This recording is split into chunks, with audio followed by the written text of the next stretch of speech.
Hi everyone, and welcome back to Planting for Wildlife. Today I'm looking at Cornus, also known as dogwoods with coloured bark. These beautiful plants probably make the biggest visual impact to any garden in the winter, with their bare stems almost glowing against the more muted colours at this time of year. They come in a stunning range of colours too, from deep purples and greeny yellows through to deep reds and oranges with almost pinky hues to them. You can really get creative with these plants. Cornus are upright, deciduous shrubs that grow from between 1.2 to 2.5 metres tall. They'll grow in pretty much any type of soil, including thick clay and poorly drained soils, and like full sun or partial shade. When selecting a planting position, it's a good idea to think about where that lower light shines in the colder months, so you can really enjoy those colourful stems being illuminated by the winter sun. As well as being winter showstoppers, hardy down to -15 centigrade, these plants also provide interest throughout the season with soft, oval-shaped leaves appearing in spring, and on more mature plants, small, pollinator-friendly flowers in late spring or early summer. In autumn, some varieties also have a nice yellow, orange or red colour to the foliage.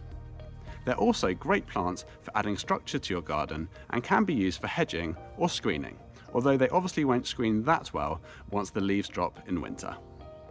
There's 3 prominent varieties of Cornus called Sanguinea, Alba and Serica.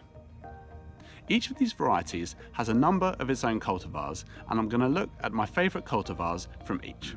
Starting with Cornus sanguinea, which comes from the Latin word sanguineus, which means blood red. These Cornus are native to the UK, Europe and Western Asia, and almost a bit confusingly have more of an orange, pinky hue to the stems than other Cornus. Annie's Winter Orange and Midwinter Fire are 2 really popular cultivars of Cornus sanguinea. They probably give the brightest and most vibrant colour hit of any variety, with a yellowy colour around the base erupting into a fiery pinky red at the top. Both of these cultivars are listed around the same size, from 1.5 to 2.5 metres tall and wide at maturity. But from the ones I've seen, they tend not to grow much taller than about chest height. In this garden, I've planted young Annie's Winter Orange throughout the birch grove. For me, it's just a bit more vibrant than Midwinter Fire, with less of that yellow hue and more of that beautiful pinky orange coral hue, which you can just about see in this plant that I had left over and I've potted up in a container for now. Annie's Winter Orange also has a really nice burnt orange colour to the foliage in autumn. One last Cornus sanguinea option is called Magic Flame. This cultivar is a little bit smaller, getting to around 1.5 metres tall, with really nice bright yellow colour in autumn and orangey red stems in winter. On to Cornus alba, which has quite a few popular names, including Siberian dogwood, white dogwood and red-barked dogwood. This variety is native to Eastern and Central Asia, including Siberia, northern China and Korea. The standard variety of Cornus alba has red stems turning a bright crimson in winter, and ovate, or egg-shaped, green leaves which turn reddish in autumn.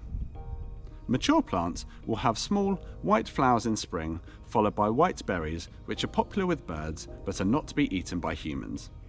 The berry colour is what gives this plant its name, with alba meaning white. Another cultivar of Cornus alba that I really love is called Kesselringi.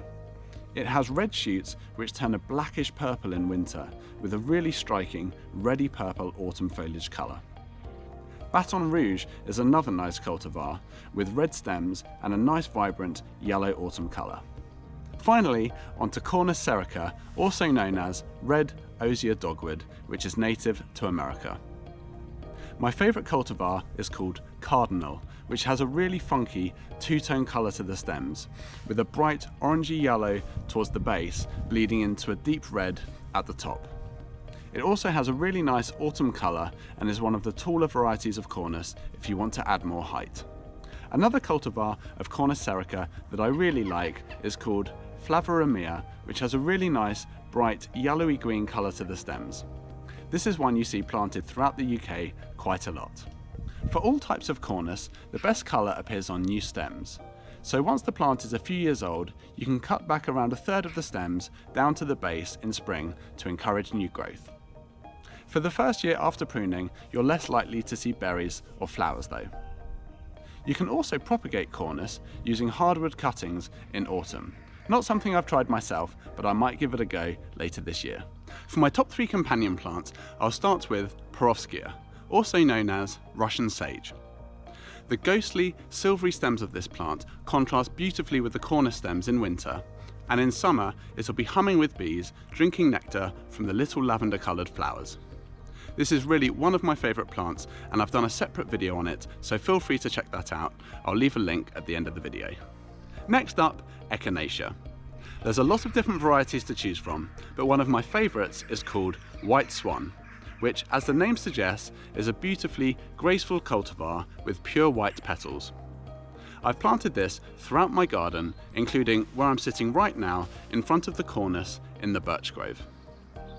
As well as the beautiful summer blooms, this plant also has really nice seed heads in winter, although you won't be too focused on those once those vibrant Cornus stems are revealed.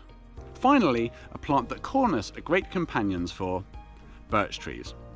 For me, the white-barked varieties, like Himalayan birch, work best with Cornus, giving maximum contrast with those colourful stems. Although you could go for a more unusual variety, something like river birch with its really gnarly bark. In this garden, I've planted a variety called Chinese red birch, or Betula fascination, which has a reddy, pink hue to the bark and really nice autumn colour. If I'm completely honest though, if I planted it all again, I'd probably choose multi-stem trees to give more visual impact. Thanks everyone for watching. I hope you've enjoyed the video. If you have, please drop it a like and subscribe. And until next time, enjoy the wildlife in your garden.